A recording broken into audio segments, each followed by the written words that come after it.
Olá, querida igreja, a graça e a paz de Jesus Cristo, nosso Senhor bendito. Amém. Louvado seja Deus por mais uma oportunidade em que nós nos encontramos, ainda que virtualmente, podemos nos encontrar através desse instrumento para juntos dedicarmos a nossa vida, rasgarmos o nosso coração na presença do nosso Deus para que sejamos tocados, ministrados, alimentados pela palavra, pela graça do nosso Deus e pela doçura do seu Santo Espírito.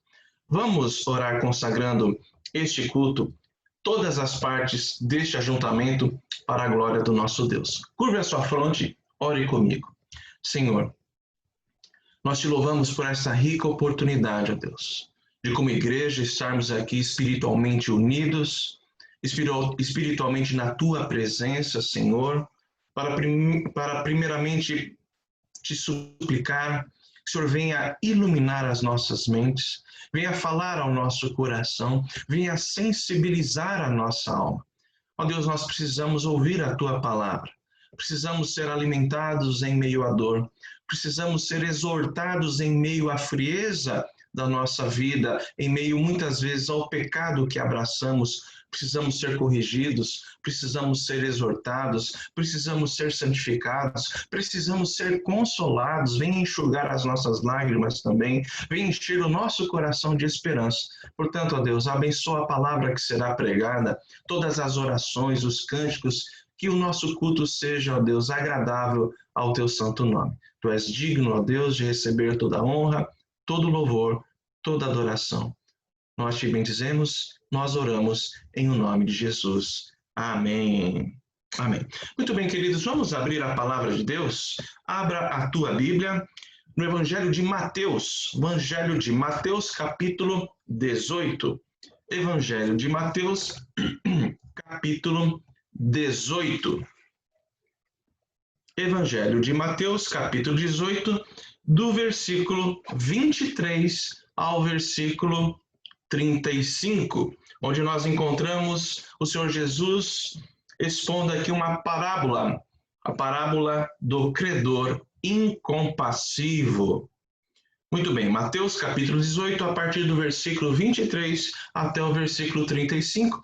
Eu peço à nossa irmã Seide que nos conduza nesta leitura. Seide, por favor, Mateus 18, de 23 a 35. Acompanhemos, amados irmãos, a leitura com a nossa irmã Seide. Por favor, Seide, habilite o seu microfone. Isso. Pois bem. A parábola do credor incompassivo. Por isso, o reino dos céus é semelhante a um rei que resolveu ajustar contas com seus servos. E passando a fazê-lo, trouxeram-lhe um que lhe devia 10.000 talentos. Não tendo ele, porém, com que pagar, ordenou o Senhor que fosse vendido ele, a mulher, os filhos e tudo quanto possuía, e que a dívida fosse paga. Então o servo, prostrando-se reverentemente, rogou: "Sê paciente comigo e tudo te pagarei." E o senhor daquele servo, compadecendo-se, mandou embora e perdoou-lhe a dívida. Saindo, porém, aquele servo, encontrou um dos seus conservos que lhe devia 100 denários. E agarrando-o, sufocava, dizendo: "Paga-me o que me deves." Então seu conservo, caindo-lhe aos pés, lhe implorava: "Sê paciente comigo e te pagarei."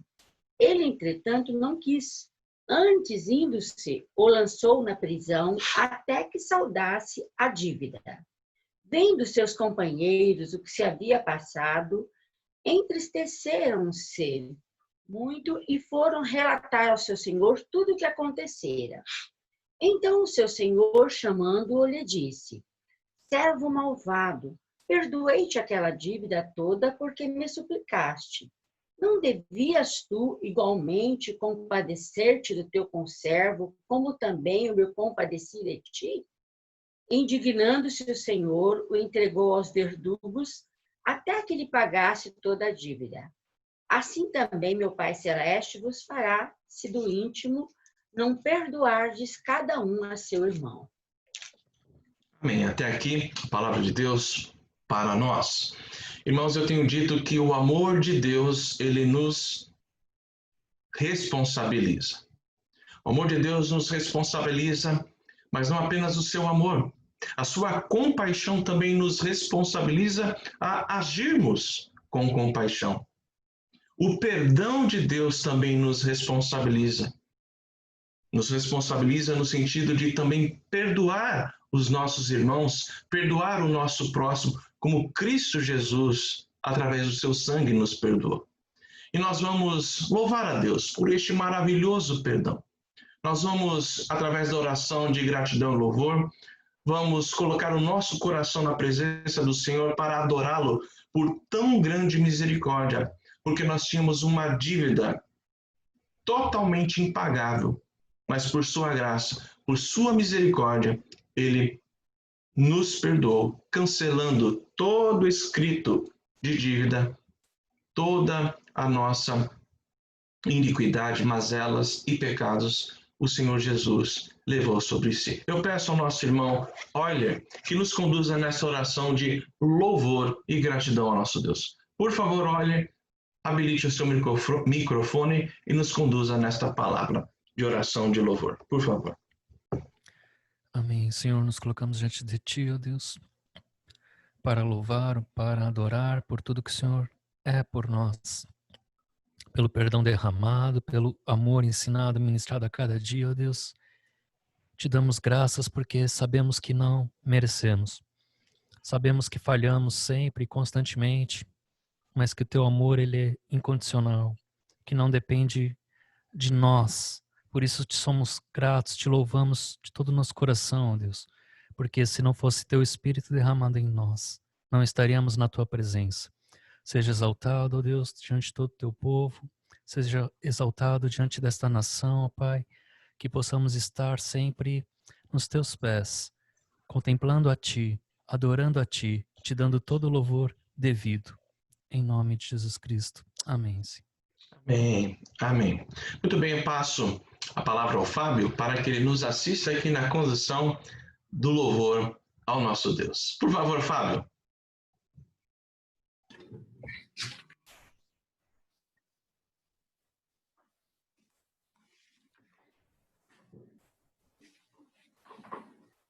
E no 177.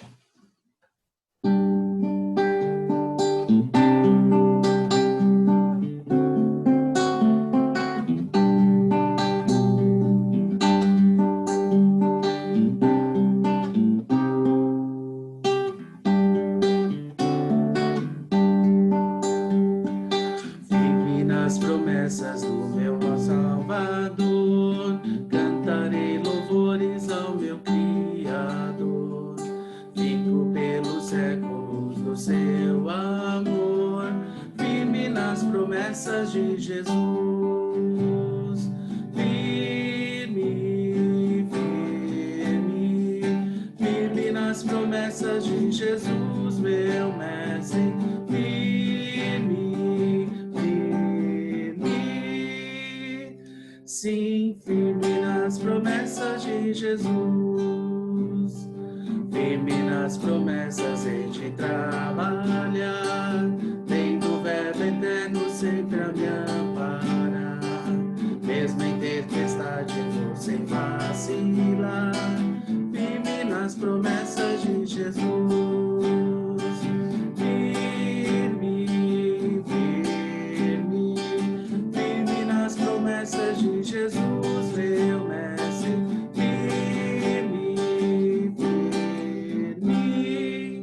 Sim, firme nas promessas de Jesus.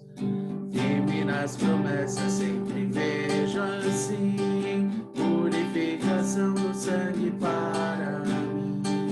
Plena liberdade já desfrutei, enfim. Firme nas promessas de Jesus. Firme, firme, firme nas promessas de Jesus, meu mestre. Firme, firme, sim, firme nas promessas de Jesus. Firme nas promessas do Senhor Jesus.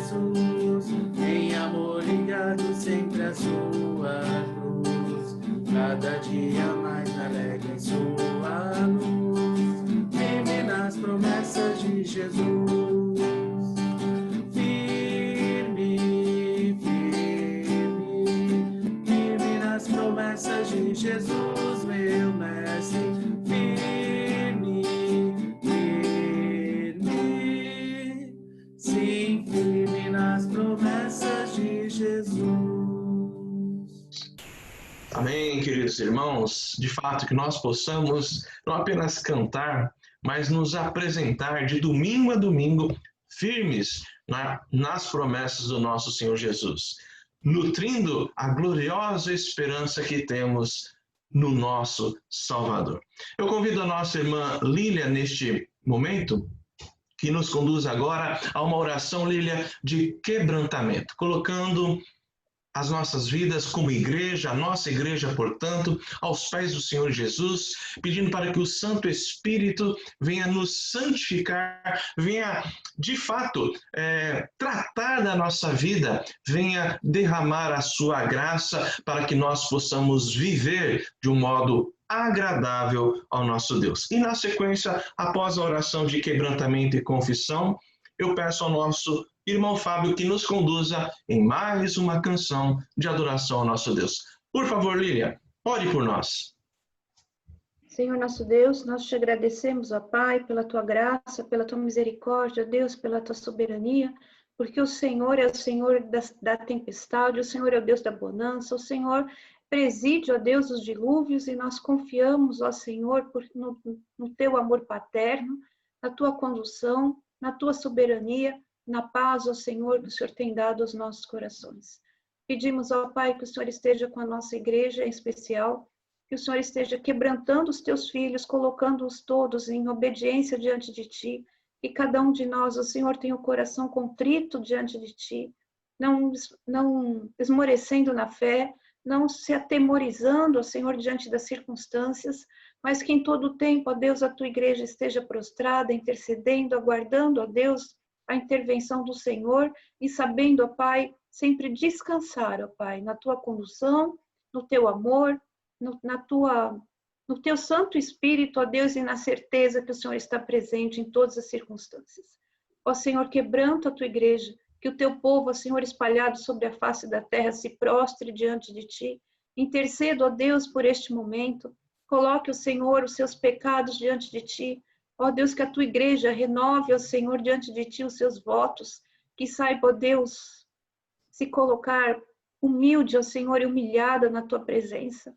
Lembrando, Senhor, ó Deus, da fé que professamos, que não sejamos, ó Deus, afligidos, não pelas ideologias, pelas lutas desse mundo, pelas falácias, ó Deus, que vêm aos nossos ouvidos tantas vezes, que em todo o tempo, ó Deus, estejamos sensíveis à voz do teu Espírito. E acima de tudo, ó Deus, quebrantados diante de ti. Prepara, ó Senhor, agora a tua igreja para ouvir a tua palavra, para que se sinta confrontado, ó Deus, e exortada pela tua palavra. Ser com o pastor, ó Deus, que irá ministrar também a tua palavra. Que todos nós, ó Senhor, saiamos daqui exortados, edificados e consolados pelo teu Santo Espírito. Em nome de Jesus. Amém. Amém.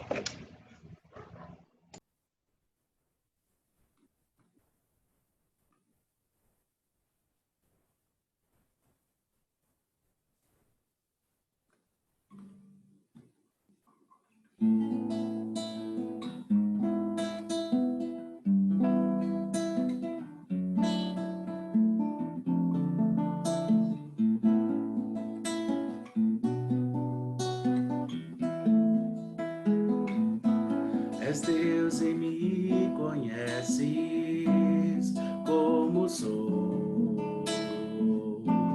Sabes onde vou, o que penso e onde estou. Na minha vida inteira, tudo vês. Tua mão me segue em cada passo meu. Se subo aos altos montes, lá estarás. Se ao mar profundo for, lá também me encontrarás. Se subo aos céus como águia, lá estarás. Na mais distante terra, lá me encontrarás. És meu Deus, meu Pai, meu Criador. Tens o meu louvor, tens a minha vida. Vem provar-me, Pai. Conhece o meu pensar, conhece todos os meus caminhos. Vem guiar-me, Pai. Dirige o meu pensar, faz meu andar caminho eterno.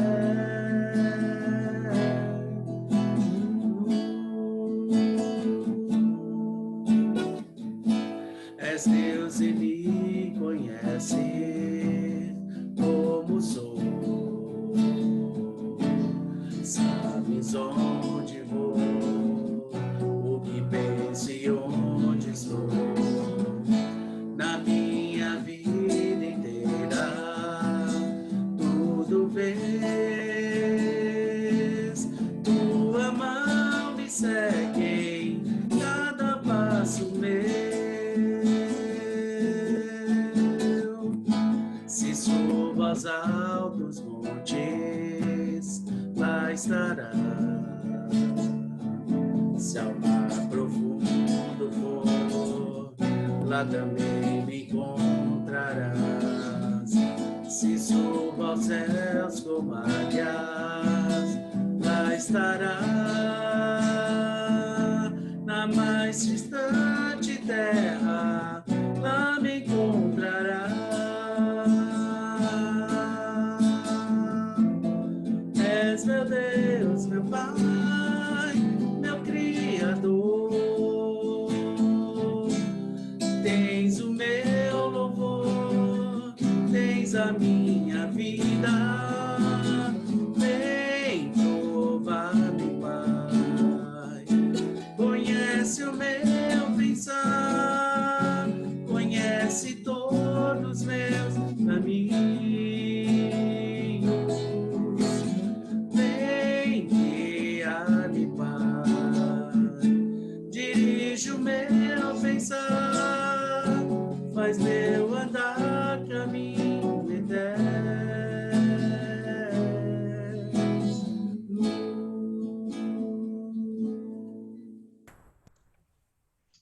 Amém. Que nós possamos, de fato, viver aquilo que acabamos de orar ao Senhor nessa canção de adoração, nessa canção de louvor.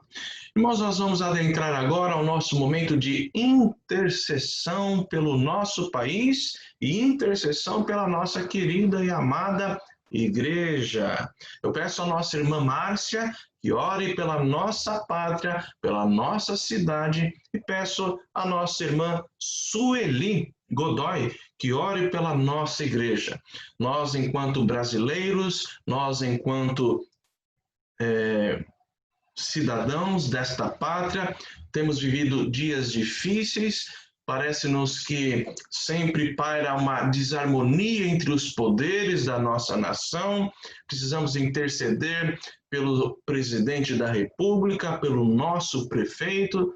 Precisamos, de fato, pedir a Deus sabedoria na vida daqueles que dirigem os destinos dessa nação, né? Sabemos que o Senhor, o nosso Deus, é o Senhor da história, mas nós temos que obedecer à palavra de Deus que nos insta e nos ensina que devemos orar pelas autoridades do nosso país. E na sequência vamos orar pela nossa igreja, intercedendo pelas mulheres, pelas crianças, homens, adolescentes, jovens, para que o Senhor vá abençoando, o Senhor vá aquecendo a alma, o coração de cada um, e que em breve possamos estar novamente ali na nossa Almirante Barroso 85 juntos, louvando e servindo ao nosso Deus. Então, primeiramente, a Márcia nos conduza nessa oração pela pátria e após a oração da Márcia, por favor, Sueli. Oremos, queridos. Senhor, nosso Deus, muito obrigada, Senhor, por esse momento, pelo privilégio que nós temos de estarmos reunidos, todos aqui juntos, Pai, te louvando, aguardando, Senhor, a palavra que vem do céu para os nossos corações. E nesse momento, Senhor, de intercessão, eu oro, Pai, pela nossa pátria, pelo Brasil, por seus governantes, pelo nosso presidente da República, Senhor, por todos os ministérios, por todos os senadores, deputados estaduais, deputados federais, governadores, prefeitos. Senhor, a tua palavra diz que nós devemos orar, Senhor Deus, por todos aqueles que governam, todas aquelas pessoas que têm autoridades, para que nós possamos viver uma vida tranquila e cheia de paz. E respeitando tudo aquilo que o Senhor quer de nós, Senhor. Pai, por favor, nós sabemos que o nosso presidente está com princípio de pneumonia, como ele diz, né, o fungo no pulmão, mas nós sabemos que o Senhor conhece tudo o que está ocorrendo com o corpo dele e também alguns ministros, Pai, que estão doentes ou que contraíram o coronavírus, mas o Senhor é poderoso, o Senhor tem controle de todas as coisas.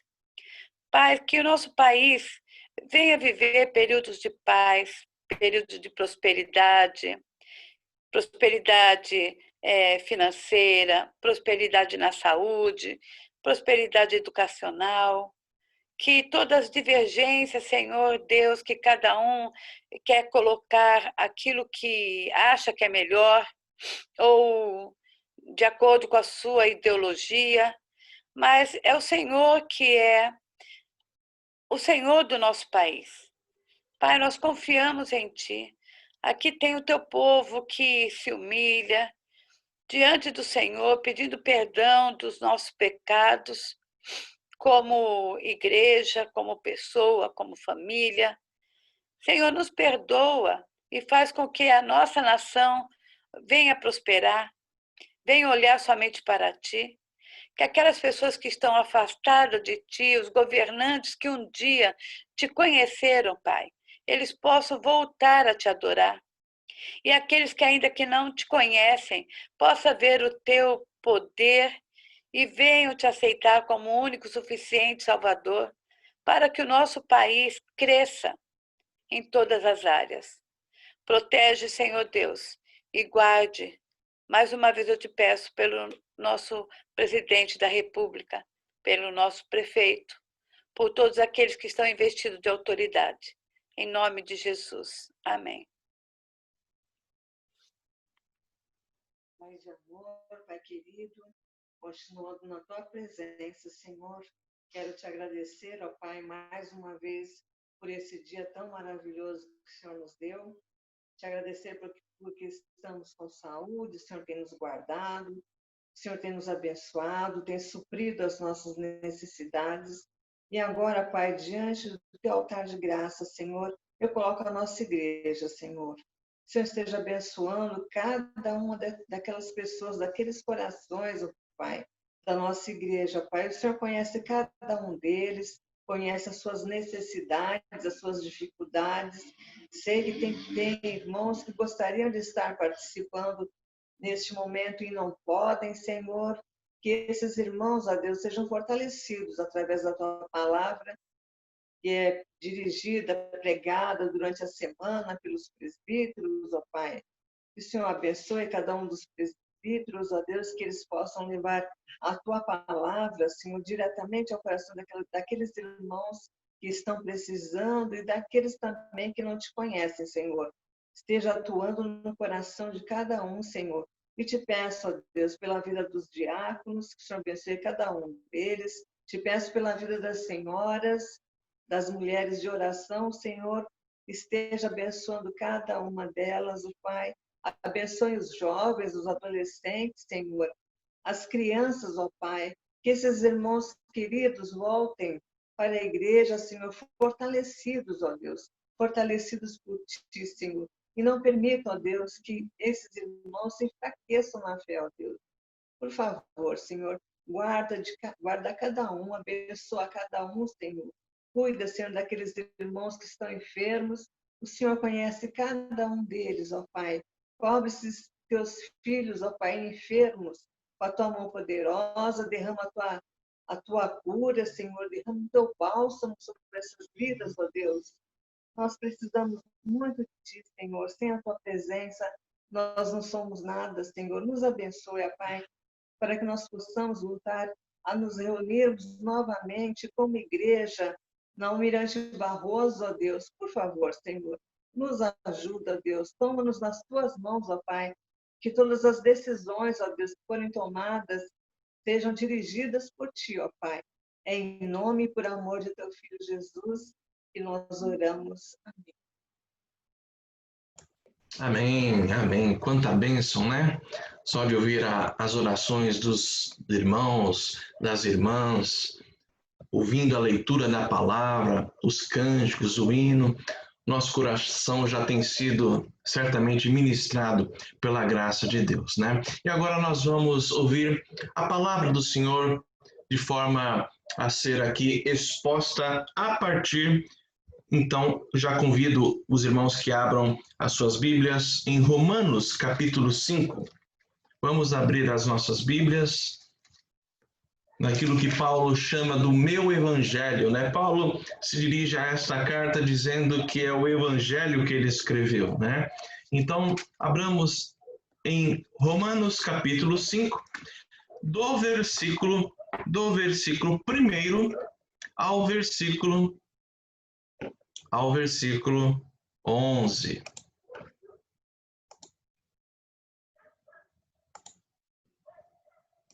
Muito bem. Todos acharam? Quero crer que sim. Então diz assim, meus amados irmãos, a palavra do nosso Deus.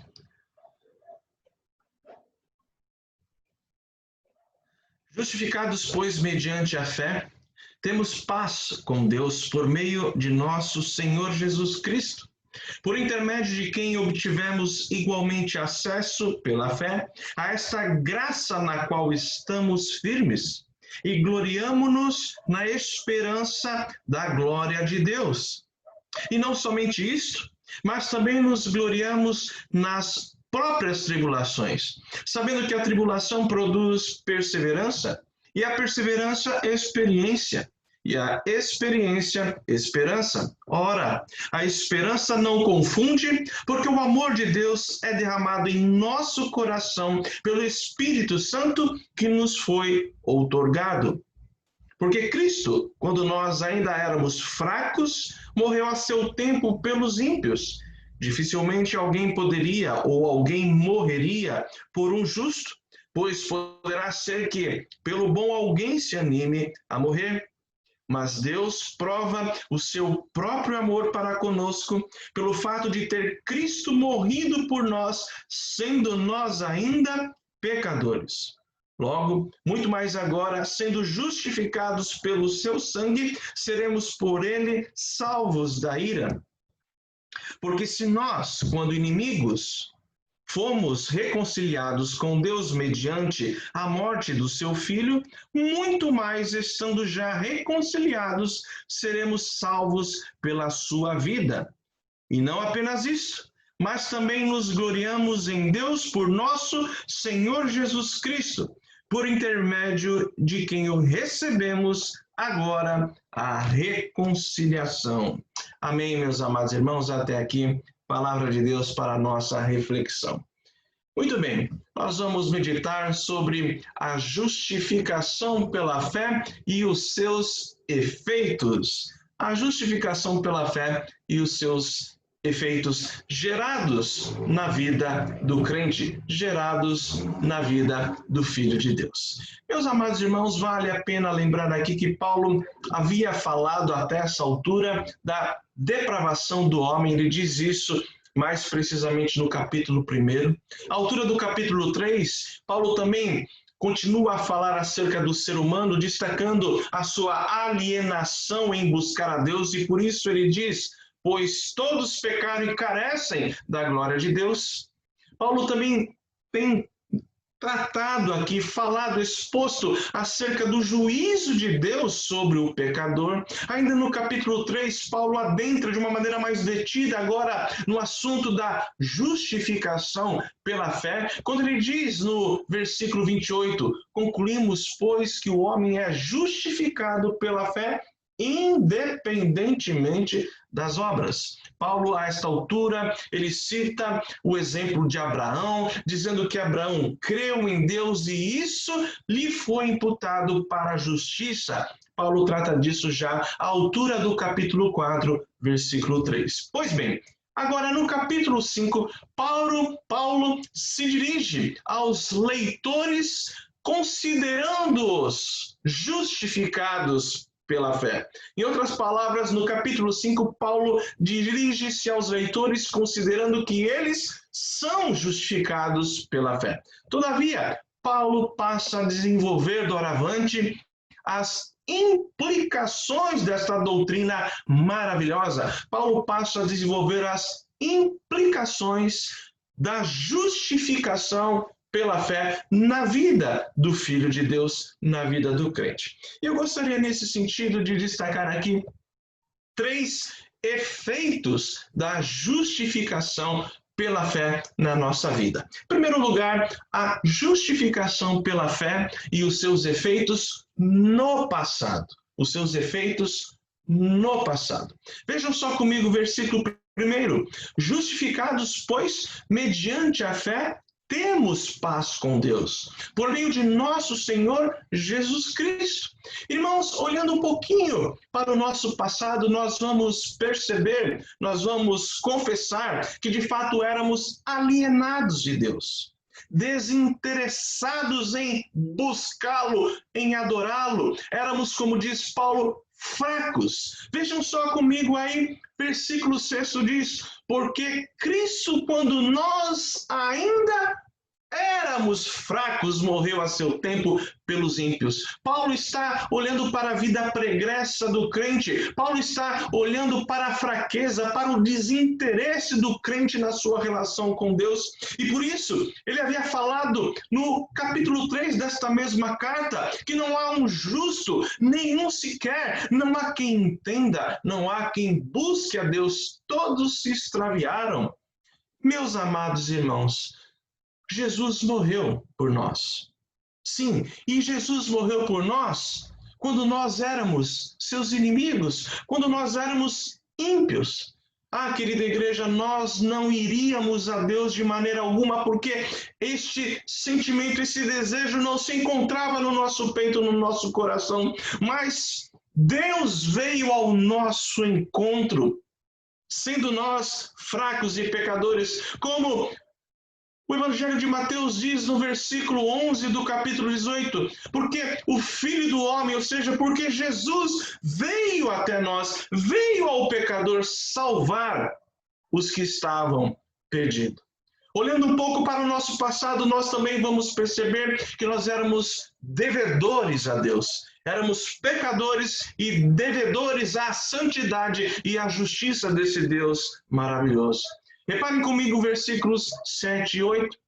Diz assim: dificilmente alguém morreria por um justo, pois poderá ser que pelo bom alguém se anime a morrer. Mas Deus prova o seu amor, Deus prova o seu próprio amor para conosco, pelo fato de ter Cristo morrido por nós, sendo nós ainda pecadores.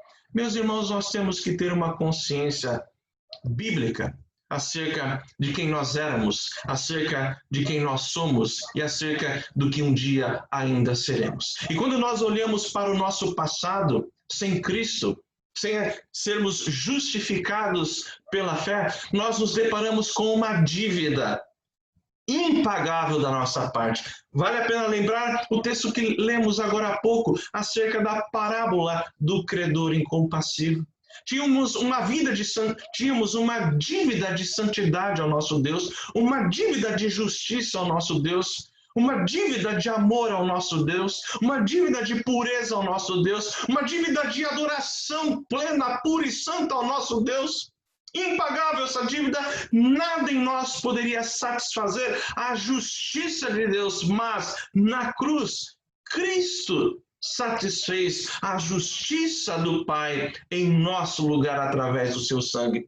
E ainda olhando um pouquinho para o nosso passado, nós identificamos que nós éramos inimigos de Deus. Versículo 10 diz, porque se nós, quando inimigos, fomos reconciliados com Deus mediante a morte do seu Filho. Meus amados irmãos, fomos reconciliados. E se fomos reconciliados é porque estávamos em rebeldia, em inimizade com Deus e fomos reconciliados através da morte do nosso Senhor Jesus.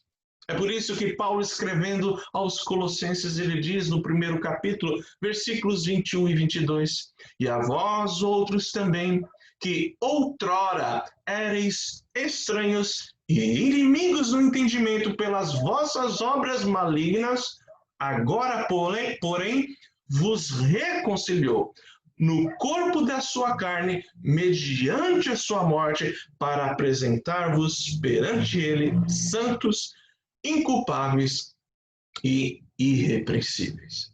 Meus amados irmãos, a justificação pela fé, em seu aspecto passado, deve ser vista em 3 eventos maravilhosos. Nós temos que saborear essa doutrina. Nós não podemos alimentar apenas a nossa mente com essa doutrina bíblica, com essa doutrina cheia de esperança e vitória por conta do amor de Cristo, mas nós temos que saboreá-la na nossa alma, viver debaixo desta verdade, alimentando o nosso coração nesta esperança. A justificação pela fé, em seu aspecto passado, deve ser vista em 3 eventos. O primeiro evento maravilhoso é que no sangue de Jesus, conhecido antes da fundação do mundo, nós devemos olhar a nossa justificação pela fé neste evento, a partir deste evento. Ou seja, que no sangue de Jesus, o sangue derramado do nosso Senhor, ele é conhecido, ele foi decretado antes da fundação do mundo. E por isso Pedro diz na sua primeira carta, no capítulo 1, mas pelo precioso sangue, como de cordeiro sem defeito e sem mácula, o sangue de Cristo, conhecido com efeito antes da fundação do mundo. Este é um evento maravilhoso que moldura a justificação pela fé, mas também podemos observar um segundo elemento maravilhoso que emoldura a justificação pela fé, que é o evento de que na cruz de Cristo, há aproximadamente 2000 anos, os nossos pecados foram removidos, foram encravados na cruz. Diz assim Paulo, escrevendo aos Colossenses capítulo 2, e a vós outros que estáveis mortos pelas vossas transgressões e pela incircuncisão da vossa carne, vos deu vida juntamente com ele, perdoando todos os vossos delitos, tendo cancelado o escrito de dívida que era contra nós, e que constava de ordenanças, o qual nos era prejudicial, removeu inteiramente, encravando-o na cruz.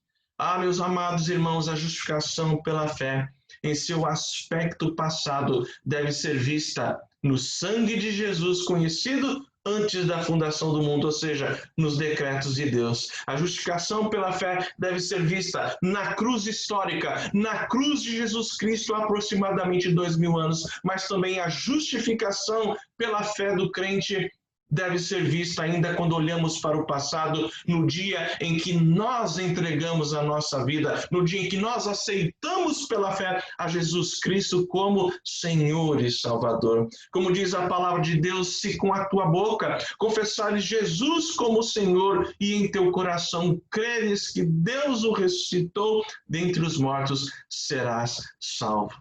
Queridos irmãos, é maravilhoso entender, saborear essa verdade, que somos justificados pela fé somente, mas que isso não foi um improviso de Deus, isso não foi uma ajeitada de Deus no rumo da história, não, que o sangue de Jesus fora decretado em nosso favor, que Cristo veio na plenitude dos tempos e que no dia em que conhecemos o Evangelho, no dia em que fomos regenerados, no dia em que a nossa consciência fora tocada pelo Espírito Santo, no dia em que nos prostramos em rendição ao Senhor Jesus Cristo, todos esses eventos emolduram, sustentam a nossa justificação pela fé. Portanto, a nossa justificação em Cristo traz júbilo, traz alegria, mas, ao mesmo tempo, amados, ao mesmo tempo nos constrange.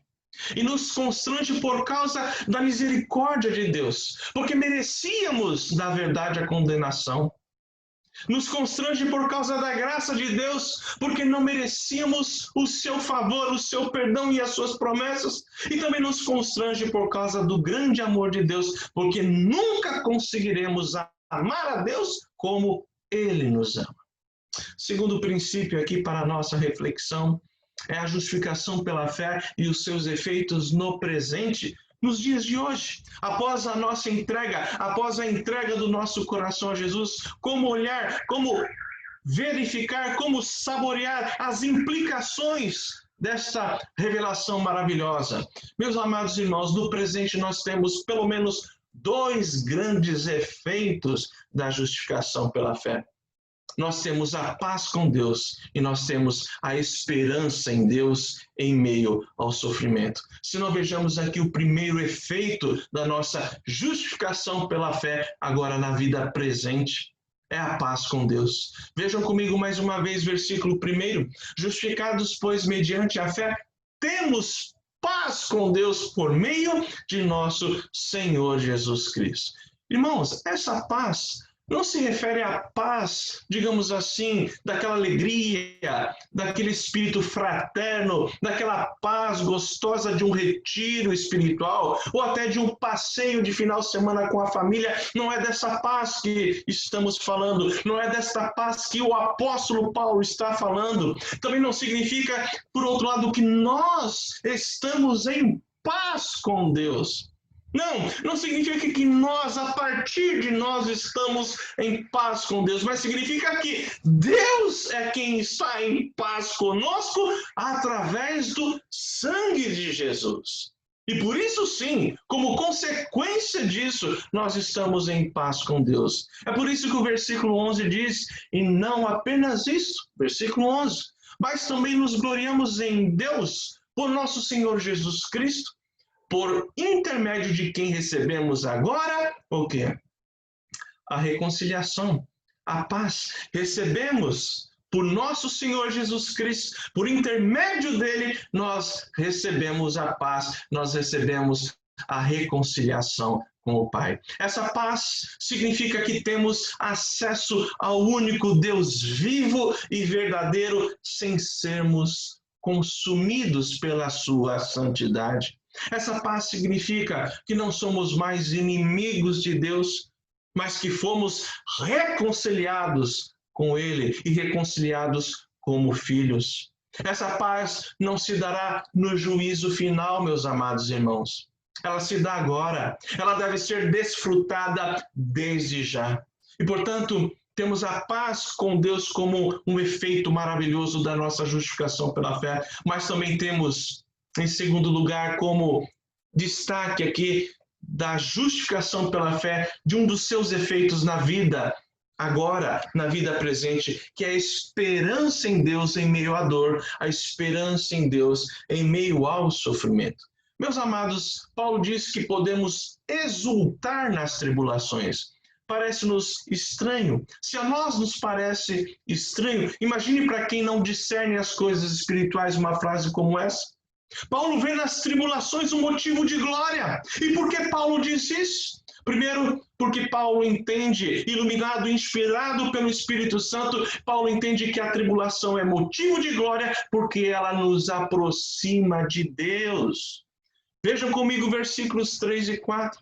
E não somente isso, mas também nos gloriamos nas próprias tribulações, sabendo que a tribulação produz perseverança, e a perseverança, experiência, e a experiência, esperança. Meus amados, é pela fé que cremos, é pela fé que vivemos, é pela fé que acolhemos esta palavra. Na tribulação você é aperfeiçoado, você é amadurecido como filho amado de Deus. A tribulação, diz Paulo, produz perseverança na tua vida, e a perseverança produz um caráter aprovado, um caráter experimentado, um caráter que agora tem experiência de caminhar pela fé.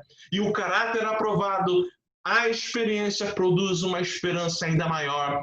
Isto é, com a tribulação, a tua fé cresce, meu amado irmão. Se você é filho de Deus, a tribulação faz com que a tua fé cresça. É isso. E nós devemos viver nessa esperança. Nós devemos olhar menos para as coisas desta vida, olhar menos para as dificuldades terrenas, mas como diz Paulo, porque na esperança fomos salvos. Ora, a esperança que se vê não é esperança, pois o que alguém vê como espera, mas se esperamos o que não vemos, com paciência o aguardamos. Paulo diz isso em Romanos 8, 24 e 25.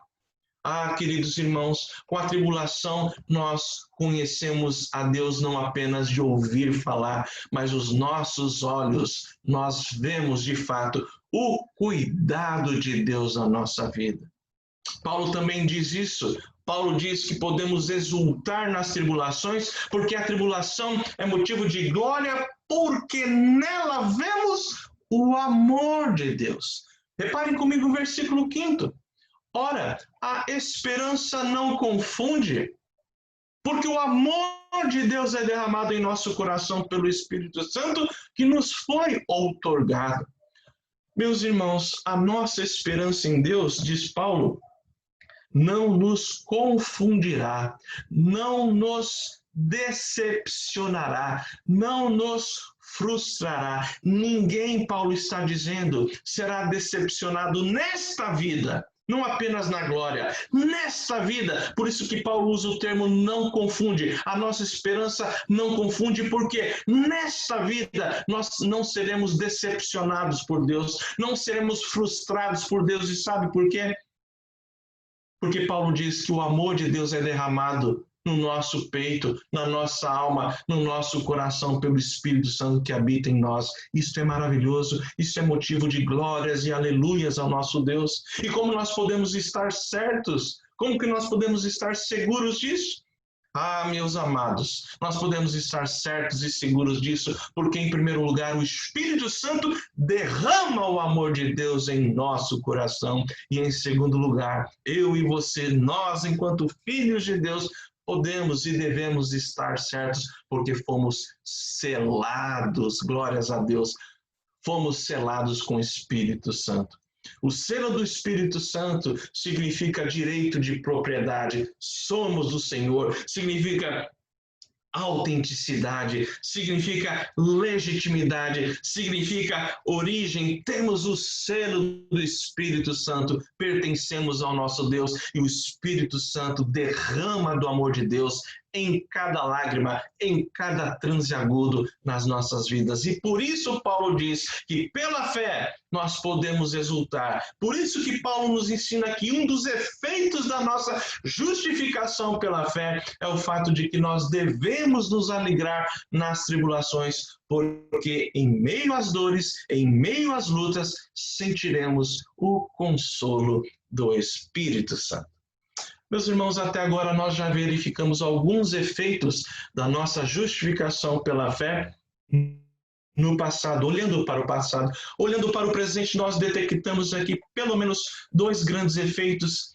O primeiro é a paz com Deus, e o segundo, a esperança em Deus neste mundo, a esperança em Deus em meio à dor e ao sofrimento. E para encerrarmos assim a nossa reflexão, em terceiro lugar, eu quero convidá-lo a olhar para a justificação pela fé e a olhar também para os seus efeitos no futuro. Amados, a justificação pela fé garante a nossa salvação da culpa do pecado. A culpa do pecado está no passado.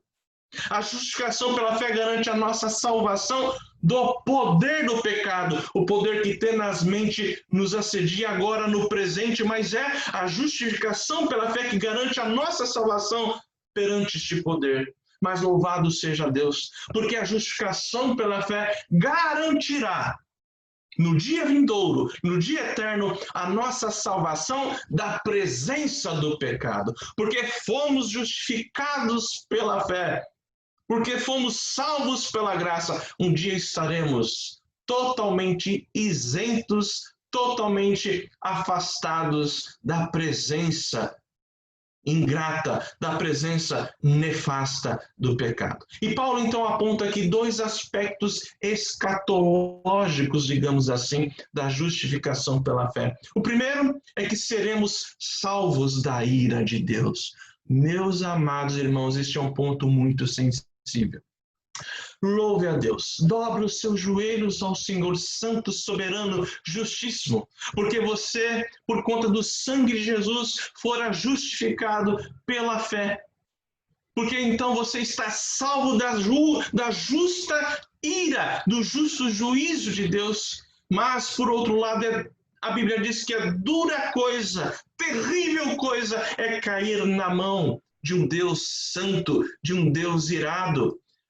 Não se iluda, não se iluda. No dia do juízo, Deus manifestará sua ira contra o pecado. Todos esses dissabores, toda a corrupção, toda essa bagunça que, por exemplo, verificamos no nosso país, a violência, a idolatria, a incredulidade, a corrupção moral, a corrupção financeira nas nossas autoridades, nos nossos governantes, os abusos, os disparates, as questões que ofendem de fato um Deus santo. Não se iludam, porque Romanos 2, a partir do versículo 5 e 6, diz que, segundo a dureza, segundo a tua dureza e o coração impenitente, acumulas contra ti mesmo ira para o dia da ira e da revelação do justo juízo de Deus, que retribuirá a cada um segundo o seu procedimento. E Paulo complementa a partir do versículo 8, ira e indignação aos facciosos, que desobedecem à verdade e obedecem à injustiça, tribulação e angústia virão sobre a alma de qualquer homem que faz o mal. E por conta do sangue de Jesus, e por conta da nossa justificação pela fé, nós estamos salvos da ira. Os cristãos serão salvos da ira de Deus. Olhem para o versículo 9. Diz lá, logo muito mais agora, sendo justificados pelo seu sangue, seremos por ele salvos da ira. E quem nos garante que seremos, amados irmãos, salvos da ira? Quem nos garante? Olhe para o versículo 10. Porque se nós, quando inimigos, fomos reconciliados com Deus mediante a morte do seu Filho, muito mais agora, muito mais estando já reconciliados, seremos salvos pela vida do nosso Senhor Jesus. E eu encerro mostrando o segundo efeito, o efeito da justificação pela fé, um efeito futuro, que será a verdade alvissareira de que um dia estaremos na glória com o nosso Deus. Vejam só o versículo 2, a parte B, diz assim, gloriamo-nos na esperança da glória. Meus irmãos, a glória indizível, a glória indizível de Deus será revelada aos filhos de Deus. O justo verá com seus olhos a glória de Deus, mas não apenas isso.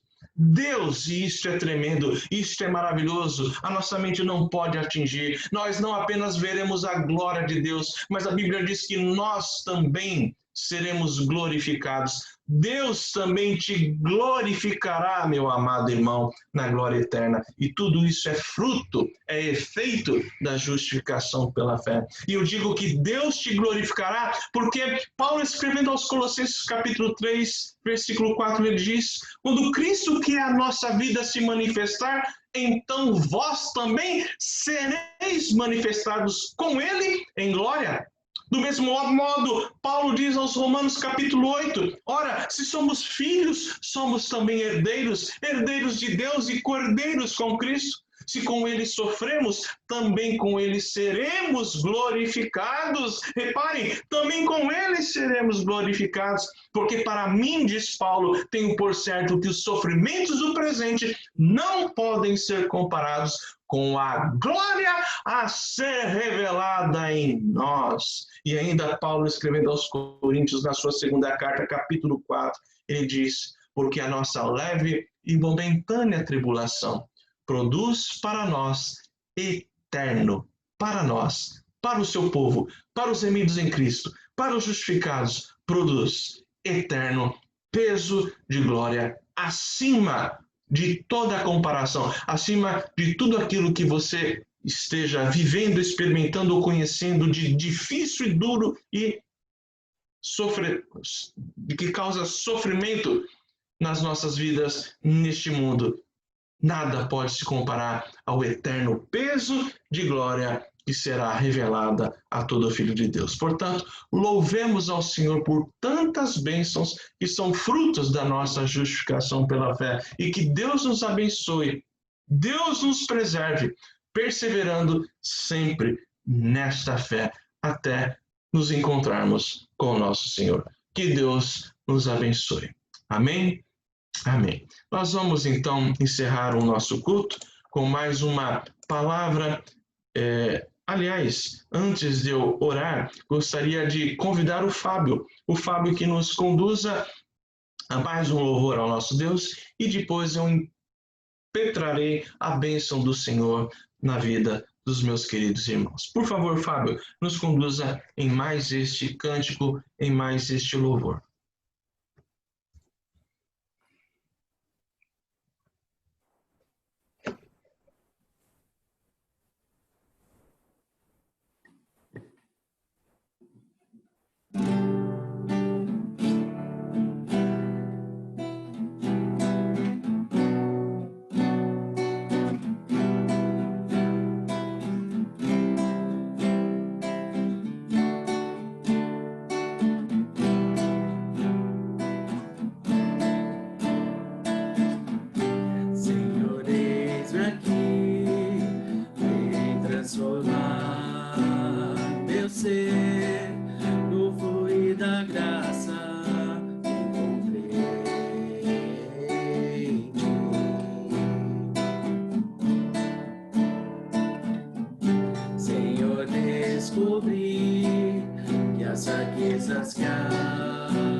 Senhor, e conhecer o amor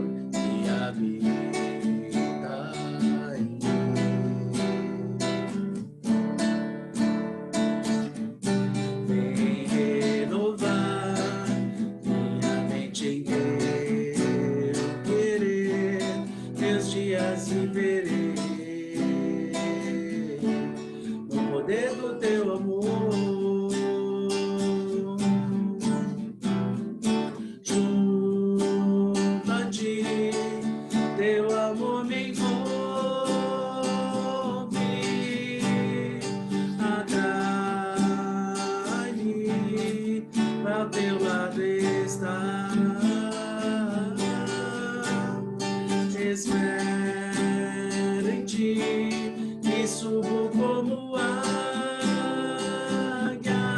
nas asas do Espírito contigo voarei, no poder do teu amor. Junto a ti, teu amor me envolve, atrai-me para o teu lado estar. Espero em ti e subo como águia, nas asas do Espírito contigo voarei, no poder do teu amor. Nas asas do Espírito contigo voarei, no poder do teu amor. Nas asas do Espírito contigo voarei, no poder do teu amor.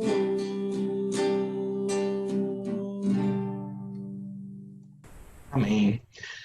Meus queridos irmãos, eu impetrarei a bênção do Senhor, mas peço atenção logo após a bênção.